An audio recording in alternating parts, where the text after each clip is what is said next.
Before the start of the game, place one elemental board between each pair of players. Then place one circle of elements next to each board. The closest elemental boards and circle of elements on a player's left and right are considered available to them. Each player then takes 6 markers of a chosen shape and places them next to the 2 available circles of elements, 3 to the left and 3 to the right. Next, place 3 decks of key cards in the middle of the table and draw 2 cards from the top of each deck. These 6 cards form the key card area. Finally, the first player places 6 random elemental stones from the bag on each circle of elements. You are now ready to play. The goal of the game is to create magic keys, open portals to other worlds, and get victory points for doing that. Naturally, you'd like to score as many victory points as possible. The game is played over 4 rounds. Each round has 3 phases. Collect key cards and stones. Activate key cards. Prepare for the next round. Starting with the first player and proceeding clockwise, each player takes their turn. On your turn, choose one of the 6 key cards and place it face up in front of you. If you already have 4 key cards, skip this action. Then you must take 1 stone from an available elemental circle and put one of your markers on the circle. Place the taken stone on any unoccupied square of your key card marked with a special symbol. Then the turn passes to the next player. Players continue taking turns until all players' markers are placed on elemental circles. That is, each player took 6 stones. During this phase, players check the numbers on their charged key cards and take their actions in ascending numerical order.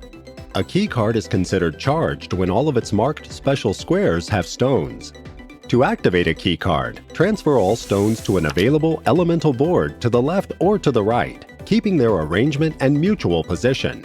You may rotate your key cards 90 degrees or 180 degrees in any direction, and a stone and the square may differ in color.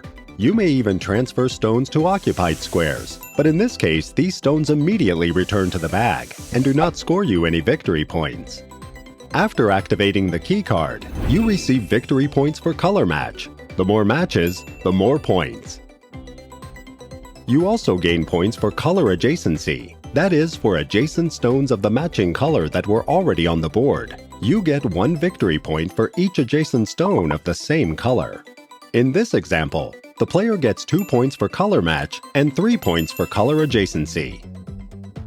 After receiving victory points, discard the activated key card. Then the next card in ascending numerical order is activated. The phase ends when the players have activated all charged key cards. All players return their markers from elemental circles and place them next to each available circle, similar to the game setup. The next player clockwise becomes the first player and takes the bag. They place 6 random stones from the bag on each elemental circle. The game ends in the 4th round after Phase 2. The player who has earned the most victory points wins the game.